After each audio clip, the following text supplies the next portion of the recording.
सुनीति, अब एक पल भी देरी नहीं की जा सकती है। नदी का किनारा टूट गया है। मैंने अपनी आंखों के सामने गोमती का घर पानी में बहते देखा है। हमारे घर में भी पानी लगभग घुटनों तक आ गया है। अब ये घर नहीं बचेगा सुनीति, नहीं बचेगा। इस रात को हम कहाँ जाएंगे? टुकू सो रहा है, उसे गोद में लेकर इस बारिश में किस तरफ जाऊं? गांव के लोग क्या कर रहे हैं? पड़ोस के हरिदा ने क्या किया? उनकी पत्नी तो बीमार थी। हरिदा शाम से पहले ही अपनी पत्नी को लेकर निकल गए। कोई नहीं रुक रहा है सुनीति, कोई नहीं। सब मंडल बाबू के 2 मंजिला मकान में गए हैं, लेकिन वो पश्चिम की तरफ है और अब पश्चिम का पूरा रास्ता डूब चुका है पानी में। हमारे लिए उधर जाना नामुमकिन है, नामुमकिन है। तो फिर क्या करोगे? देखो, अगर हमें जाना ही है तो पूरब की तरफ जाना होगा, यानी जंगल की तरफ। अरे कम से कम उधर कुछ ऊंची जगह है, पानी वहां इतनी जल्दी नहीं पहुंचेगा। जंगल में इस रात के अंधेरे में जाओगे? क्या तुम पागल हो गए हो? उस जंगल के भीतर तुम खुद दिन के उजाले में भी नहीं जाते। जहाँ लोग कहते हैं कि डाकुओं का डेरा है, तुम वहाँ जाने की बात कर रहे हो। देखो, मैं सब कुछ सोच समझ कर ही कह रहा हूँ सुनीति। अरे डाकुओं के डर से यहीं बैठे रहेंगे तो बाढ़ में बह जाएंगे। ये बिल्कुल वही हाल है कि एक तरफ कुआं, दूसरे तरफ खाई। अरे जब मरना ही है तो जहाँ सबसे देरी में मरेंगे वहाँ चलते हैं ना। अरे डाकुओं का बाद में देखा जाएगा, पहले बाढ़ से तो बचे।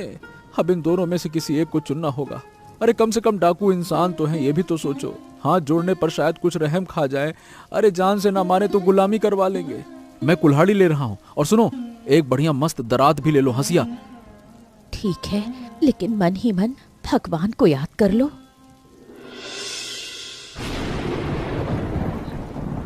पापा, मेरे पैर कीचड़ में डूब रहे हैं।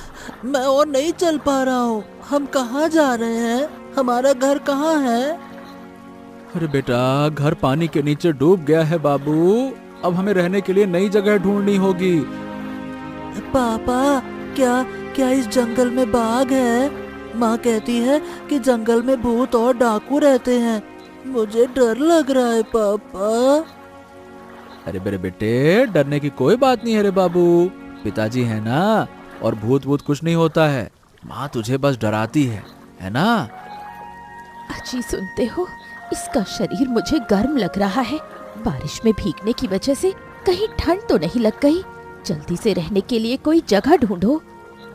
कोशिश तो कर रहा हूँ सुनीति, क्या कहूँ। इस कीचड़ में चलना आसान बात थोड़ी है, लेकिन रुकने से काम नहीं चलेगा। आगे बढ़ना होगा। चलो चलो चलो।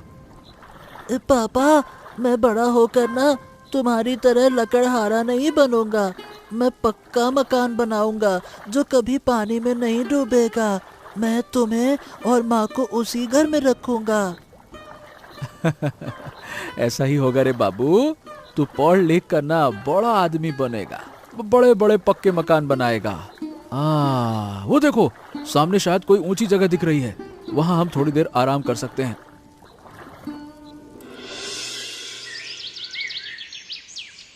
मैं इस जगह को पहचान नहीं पा रही हूँ। तुम तो रोज लकड़ियाँ काटने जंगल आते हो। क्या ये रास्ता तुम्हारी पहचान का है? सच कहूँ तो मैं भी पहचान नहीं पा रहा हूँ। मैं जिस तरफ लकड़ियाँ काटता हूँ वो पश्चिम का जंगल है। इस तरफ मैं कभी नहीं आता। गांव के कई लोग कहते हैं इधर डाकू रहते हैं, इसीलिए डर के मारे कोई नहीं आता। तो क्या हम अभी उसी जगह पर हैं? हे भगवान, एक तरफ बाढ़ और दूसरी तरफ डाकू। हमारे नसीब में क्या लिखा है कौन जाने। इस हालत में इस बच्चे को लेकर क्या करूं? अभी कुछ देर पहले ही डर के मारे रो रहा था, अब थकान से सो गया है। उसे बुखार तो नहीं आ रहा ना? अरे भाग्यवान, बुखार नहीं है, थकान की वजह से सो गया है। अभी डरने की कोई बात नहीं है। अच्छा सुनो सुनीति, डरने से काम नहीं चलेगा, हमें हिम्मत रखना पड़ेगा। मैं तुम्हें और बच्चों को लेकर बाहर आया हूँ। तुम दोनों की रक्षा करना मेरी जिम्मेदारी है। और अगर डाकू मारना ही चाहेंगे तो मरेंगे फिर, लेकिन पानी में डूबकर मरने से तो बेहतर है लड़कर मरना। मैं पूरी जिंदगी गांव से बाहर नहीं गई।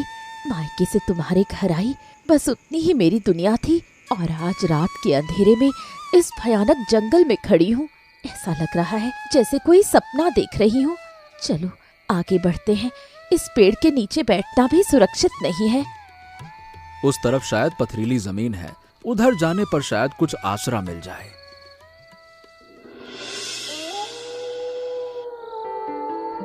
अरे कौन हो तुम लोग?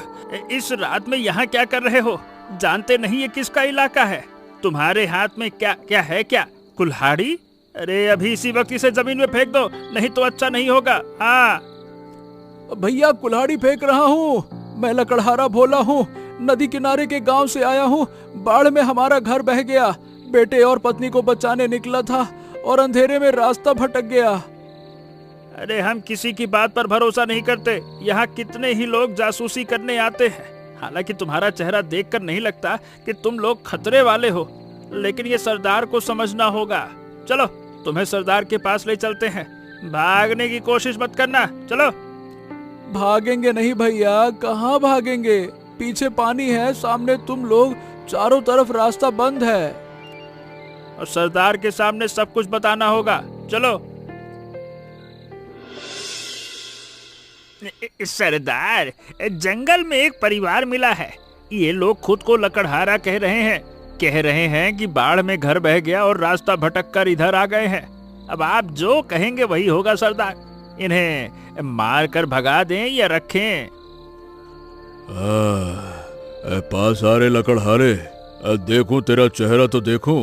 मैं विक्रम हूँ, लोग मुझे इस जंगल का राजा कहते हैं, लेकिन देख रहा है ना अभी राजा के शरीर की क्या हालत है। इस बरसात में कहीं जा नहीं पाता, कुछ कर नहीं पाता, बस दिन भर लेटे लेटे गुफा की छत देखता रहता हूँ।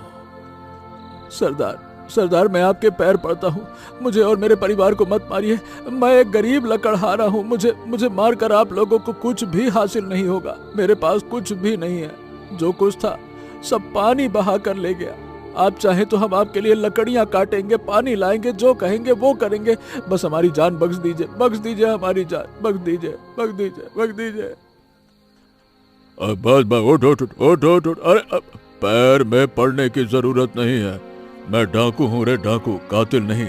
जो इंसान अपनी पत्नी और बच्चे को लेकर बाढ़ से जान बचाकर भाग रहा हो, उसे मारने जितना नीच मैं अभी नहीं हुआ। मैं भी कभी एक गृहस्थ था, जमींदार के अत्याचारों से सब कुछ खोकर इस जंगल में आना पड़ा। सरदार हम पर दया कीजिए सरदार। मैं तुझे इस गुफा में पनाह दूंगा। जब तक बरसात कम नहीं होती तुम लोग यहीं रहोगे। लेकिन एक समस्या है, यहाँ खाना नहीं है। हम खुद पिछले 3 दिनों से भूखे हैं। इससे पहले 2-4 कच्चे केले खाकर वक्त काटा था।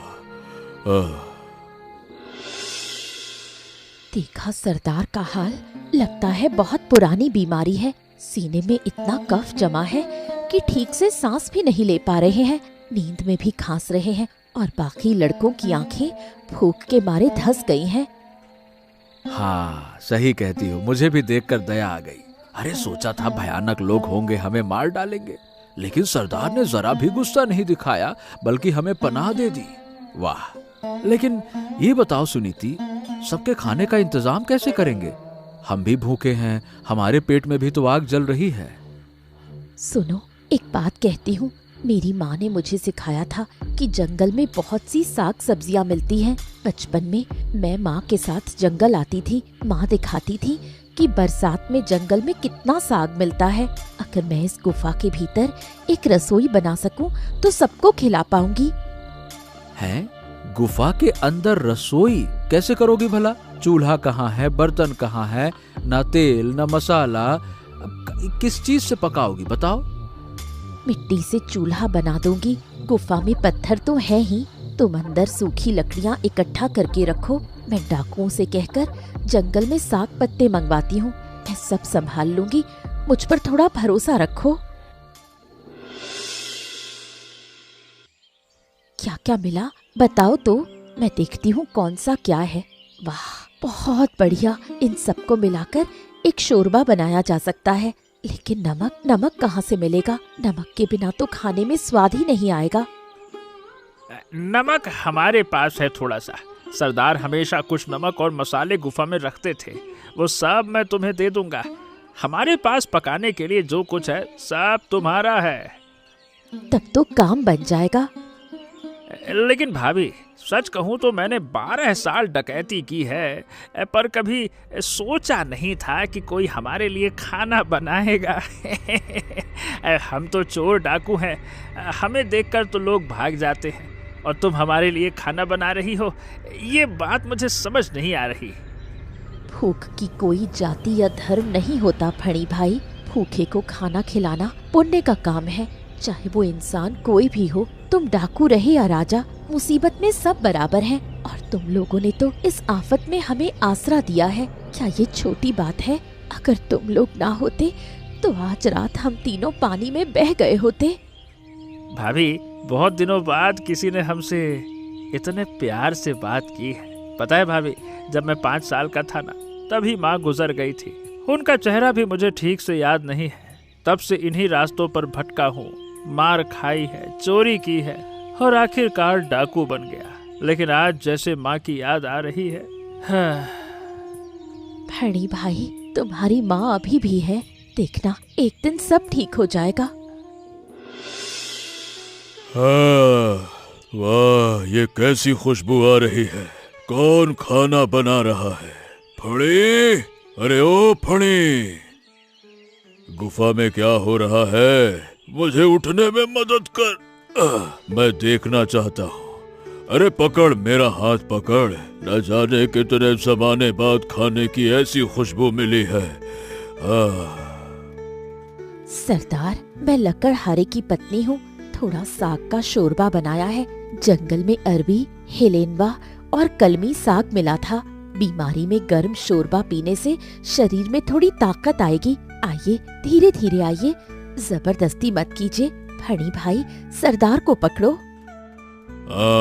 तुम तो महान हो। इस गुफा में आकर तुमने रसोई सजा दी। मेरे बच्चे 3 दिन से भूखे पड़े हैं, तुम उन्हें भी खिलाओ। अरे अब मैं बूढ़ा आदमी हूँ, बीमार हूँ, पता नहीं कितने दिन जीऊंगा। मुझसे ज्यादा खाने की जरूरत उन्हें है। सबको मिलेगा सरदार, आप चिंता मत कीजिए, सबके लिए काफी होगा। पहले आप खाइए, आपके शरीर को ताकत की जरूरत है। ये पौष्टिक खाना खाकर आप ठीक हो जाएंगे। मेरा खाना बन गया है, आप बैठ जाइए। तुम्हारे हाथ का खाना तो मैं जरूर खाऊंगा।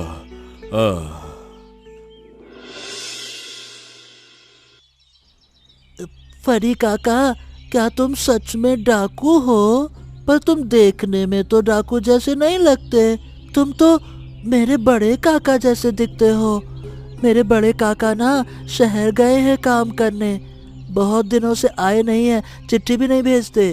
पापा कभी कभी काका को याद करके रोते हैं। अच्छा ये बताओ, तुम मेरे काका बनोगे क्या? ये बता रे, डाकू देखने में कैसा होता है? क्या डाकू के सींग होते हैं क्या? पूंछ होती है? अरे डाकू भी इंसान होता है रे बाबू। मैं जानता हूँ डकैती अच्छी बात नहीं है। चल, मैं बनूंगा तेरा काका, तेरा प्यारा काका। काका काका, मेरे काका। अच्छा काका, आपको पता है माँ ना दुनिया की सबसे अच्छी रसोइया है। गांव में जब कोई दावत या शादी होती है तो माँ ही सब खाना पकाती है।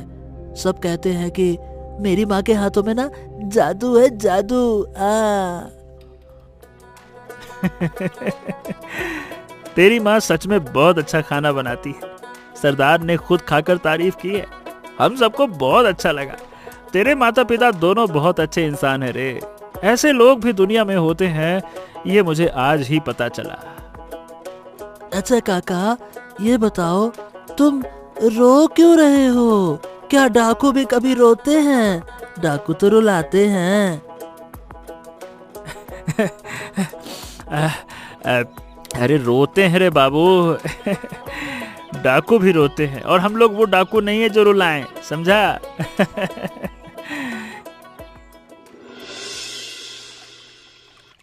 ए सुनीति, एक बार बाहर तो देखो। जहां तक नजर जाती है बस पानी ही पानी।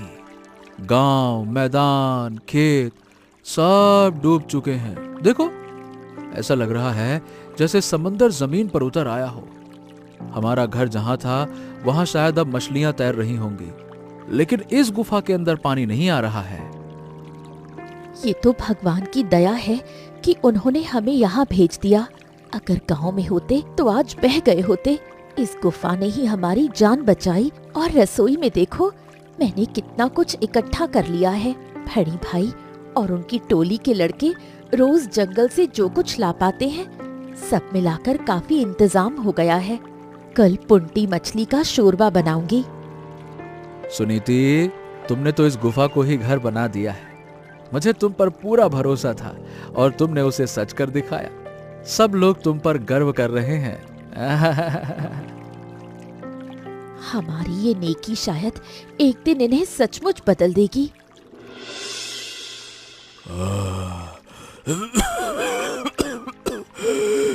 अरे फड़ी, फड़ी, मेरा वक्त अब खत्म होने को आ गया रे। इस सीने में जो बीमारी इस सीने में जो बीमारी घर कर गई है, अब वो नहीं जाएगी। मैं जानता हूँ फेफड़े सड़ चुके हैं। मैं अब ज्यादा दिनों का मेहमान नहीं हूँ। मैं ये तब से जानता हूँ। लेकिन तुझसे एक बात कहना चाहता हूँ, ध्यान से सुन, क्योंकि शायद ये मेरी आखिरी बात हो। अरे सरदार, ऐसी बातें मत कहिए, अभी आप बहुत जिएंगे। चल झूठी तसल्ली मत दे। मैं मरने से नहीं डरता। अरे मौत तो आनी ही है। डर बस एक ही बात का है, इस जिंदगी में मैं किसी को कुछ दे नहीं पाया। अब आप क्या देकर जाना चाहते हैं? सुन, उस लकड़हारे की पत्नी सुनीति ने हमारे लिए जो किया वैसा आज तक किसी ने नहीं किया। मैंने 40 साल डकैती की, बहुत धन दौलत लूटी, पर कभी किसी से प्यार नहीं मिला। लेकिन उसने हमें जो प्यार दिया है, उस प्यार की कोई कीमत नहीं लगाई जा सकती। सरदार, आप ठीक हो जाएंगे। भाभी रोज आपके लिए जड़ी बूटी का काढ़ा बना रही है ना, आप पी रहे हैं तो कुछ तो आराम मिल रहा होगा ना। पानी कम होते ही हम डॉक्टर को दिखाएंगे, आप चिंता ना करिए।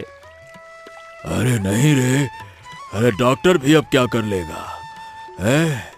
लेकिन मेरे पास एक चीज है। क्या चीज? इस गुफा के पीछे एक गुप्त तहखाना है। पत्थर हटाने पर अंदर जाने का रास्ता मिलता है। वहां कुछ पैसे रखे हैं जो मैंने जीवन भर इकट्ठा किए। हाँ, वो पाप की कमाई है, लेकिन अगर वो पैसे किसी अच्छे काम में लग जाएं, तो शायद मेरे पापों की कुछ माफी मिल जाए। तो क्या आप करना क्या चाहते हैं? वो पैसे उस लकड़हारे के परिवार को दे देना चाहता हूँ। बरसात खत्म होने के बाद वो एक नई जिंदगी शुरू कर सके। वो लड़का टुकू, ताकि वो पढ़ लिख सके और अपने माता पिता के लिए एक पक्का मकान बना सके। सरदार, आप बहुत अच्छे हैं सरदार, बहुत अच्छे, बहुत अच्छे। सुन मेरी बात पूरी होने दे। फणी, तुझसे भी कह रहा हूँ, ये डकैती का धंधा छोड़ दे। इस जिंदगी में कुछ नहीं रखा है रे। ये भी कोई जिंदगी है कि सजा है? उस लकड़हारे की जिंदगी में सुकून है, तेरी जिंदगी में क्या है बता? कुछ नहीं है सरदार, कुछ भी नहीं है। आपने बिल्कुल ठीक कहा, कुछ भी नहीं है। हाँ, तो मेरी बात रख फणी। मेरी आखिरी इच्छा यही है, तुम सब डकैती छोड़कर भले इंसान बन जाओ। सरदार चले गए, बोला था नदी में चल बसे सरदार। सरदार, सरदार। हाँ, अरे हम तो अनाथ हो गए रे। इस इंसान ने सबको एक साथ जोड़ कर रखा था। अब इतने सारे लोग क्या करेंगे? किसी को कुछ समझ ही नहीं आ रहा है। उन्होंने आखिरी बात यही कही कि भाभी को धन्यवाद देना। जाने से पहले कह गए कि तुम लोगों के लिए कुछ पैसे छोड़ गए हैं गुफा के पीछे, और कह गए हैं कि हम सब डकैती छोड़ दें, ये उनका आखिरी आदेश है। अरे फणी, मैं सरदार का ताउम्र कर्जदार रहूंगा। उन्होंने इस मुसीबत में हमें आसरा दिया। जब दुनिया में हमारा कोई नहीं था, तब उन्होंने हमें यहाँ रहने दिया। ये बात मैं मरते दम तक नहीं भूलूंगा। और तुमने भी मेरे परिवार को अपना बना लिया। तुम लोग बहुत अच्छे हो रे, इसीलिए ये मुमकिन हो पाया। लेकिन फणी, सरदार की आखिरी बात मानोगे ना? डकैती छोड़ोगे? मुझे बताओ, क्योंकि यही सरदार की आखिरी इच्छा थी। बताओ। भोलादा, भाभी के हाथ का खाना खाकर और टुकू के साथ रहकर, उसके साथ वक्त बिताकर मेरे भीतर जैसे सब कुछ बदल गया है। मैं पहले जैसा था ना, अब वैसा नहीं रहा। मैं समझ पा रहा हूँ कि इंसानों की तरह जीना किसे कहते हैं। लेकिन डकैती छोड़ देंगे तो करेंगे क्या? कहाँ जाएंगे? हमें काम कौन देगा? सब तो यही जानते हैं कि हम डाकू हैं। मेरे दिमाग में एक योजना है फड़ी, ध्यान से सुनो। क्या योजना है? सरदार के छोड़े हुए पैसों से हम एक काम कर सकते हैं। देखो, बरसात खत्म होने के बाद गांव के पास एक होटल खोलेंगे। सुनीति के हाथ का हुनर तो तुमने देखा ही है। वो खाना बनाएगी तो सोचो होटल कैसा चलेगा।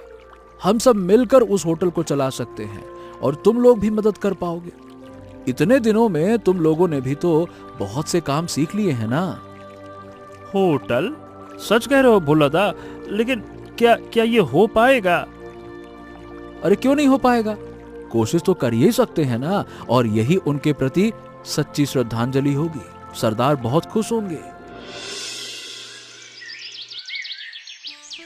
फणी भाई, देखो धूप निकल आई है। कितने दिनों बाद ऐसा साफ आसमान देख रही हूँ। लग रहा है पानी उतरने लगा है। दूर जमीन दिखाई दे रही है। कुछ ही दिनों में सब सूख जाएगा। वाह, सचमुच इतने दिनों बाद ये सब देखकर बहुत अच्छा लग रहा है। बहुत अच्छा। जब सब ठीक हो जाएगा तब हम नए सिरे से शुरुआत करेंगे। मेरे पति ने तुमसे होटल के बारे में बात की। तुम्हारी टोली के लड़के क्या कह रहे हैं? उनसे बात हुई तुम्हारी? भाभी, तुमसे एक बात कहता हूँ। मेरी टोली के सारे लड़के राजी हैं। किसी एक ने भी मना नहीं किया। और जितने दिन तुमने खाना बनाया है वो सब तुम्हें माँ की तरह देखते हैं। तुम्हें काकी माँ, चाची जी कह के बुलाते हैं।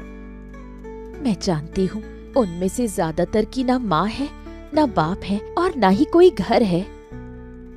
हाँ, बिल्कुल सच। बचपन से सड़कों पर भटके हैं, मार खाई है और आखिरकार सरदार के पास आकर डाकू बन गए। डकैती के अलावा वो कुछ नहीं जानते।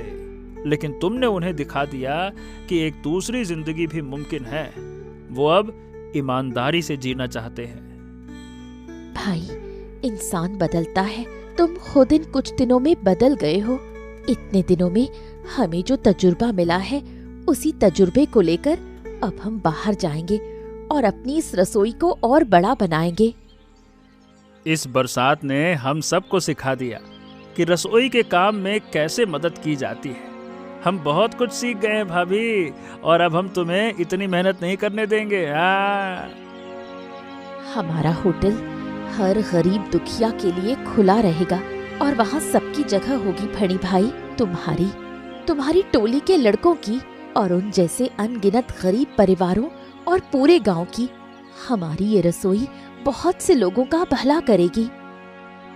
भाभी, तुम सिर्फ खाना बनाना ही नहीं जानती, अरे तुम्हारा दिल भी बहुत बड़ा है। हमारे सरदार इंसान पहचानने में कभी भूल नहीं करते थे। ये बात तुम दोनों को देखकर ही हम समझ पाए थे। खैर, अब से सबको साथ लेकर धीरे धीरे काम में जुटना होगा। मैं जाता हूँ और सबको बताता हूँ। देखा ना आपने, इस महाविपत्ति के बाद भी अगर हम ईमानदार रहें तो न सिर्फ हमारे सामने अच्छे दिन आए, बल्कि हमारे साथ साथ कई लोग भी बदल गए जो पहले कितने बुरे इंसान थे। इसलिए अगर आप सब अच्छे बने रहेंगे तो आपको देखकर ये समाज भी बदलेगा। हमारी ये कहानी आपको कैसी लगी हमें कमेंट करके जरूर बताइएगा और चैनल को सब्सक्राइब करके दोस्तों के साथ में शेयर कीजिएगा।